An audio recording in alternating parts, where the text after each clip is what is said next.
Consequently, it is an open question whether even Bush's successes will prove enduring. In particular, analysts are divided about whether Medicare Part D and No Child Left Behind would remain essentially intact, though most analysts seem to believe so.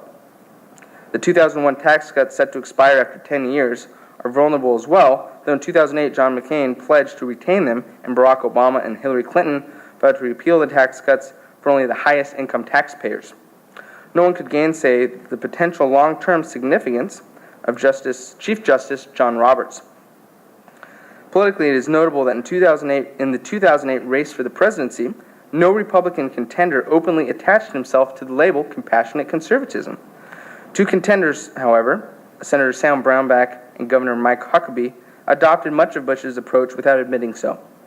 Brownback left the race in October 2007. Huckabee won the Iowa caucus in a few southern states on February 5, but was arguably never a serious contender to win the presidency.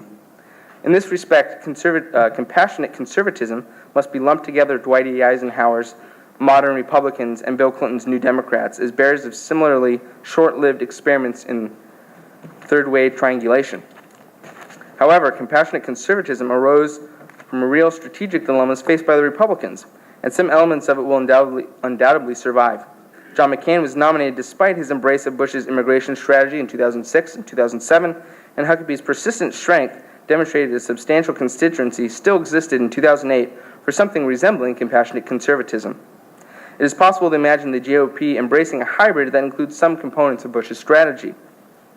Some critics, such as John DiIulio, former head of the White House Office of Faith-Based and Community Initiatives, argue that Bush's domestic agenda consisted of too much politics and too little policy. In this view, rigorous policy analysis was sacrificed to the perceived political expediencies of coalition building. On the other hand, as the presidency drew to a close, the jury is still out on the actual effectiveness of many of Bush's departures.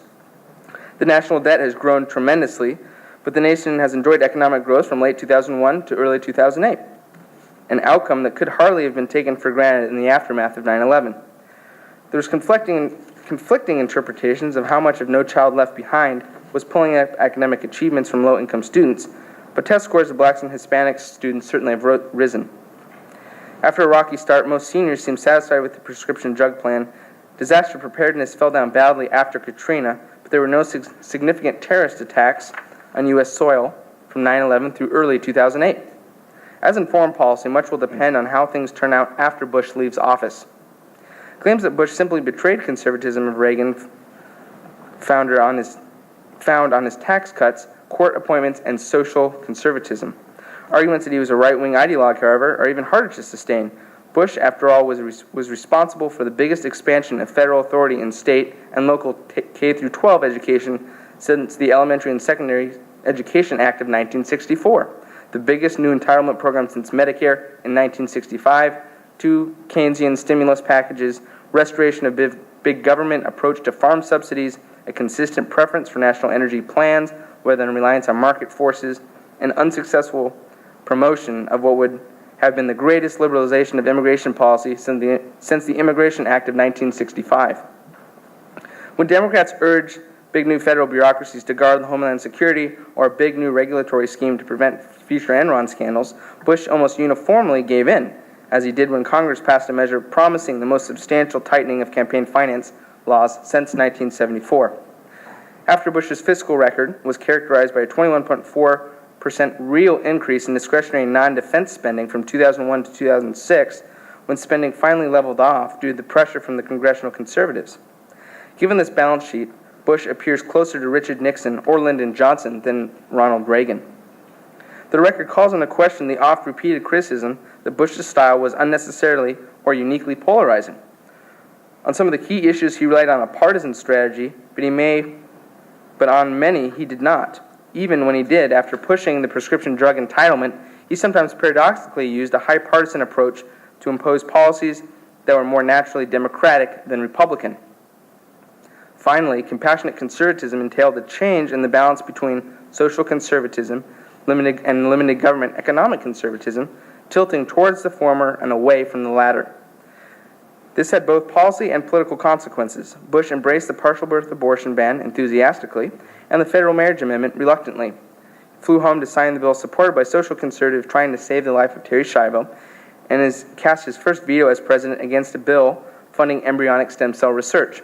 However, Bush's domestic agenda seriously downplayed living in government and constitutionalism as general themes in either rhetoric or policy. For example, Republicans under Bush leadership talked less and did less about federalism than they ever did in years before, and the shift was very likely intentional, part of Bush's drive to soften Republican ideology. However, Bush's overall drive probably contributed significantly to the breakdown of the Republican coalition in 2006 and perhaps beyond. Bush's problems may have been, as some analysts have contended, that he was too socially conservative. It is more likely that his social conservatism stood out too singularly because it was not balanced, as Reagan's had been, by fiscal or limited government conservatism. George W. Bush entered the presidency expecting to be a domestic president. When the rule of intruded domestic policy took a backseat to foreign policy and national security. It's important to know what Bush's presidency would have looked like had 9/11 in Iraq not made domestic policy an afterthought for most of his 2 terms.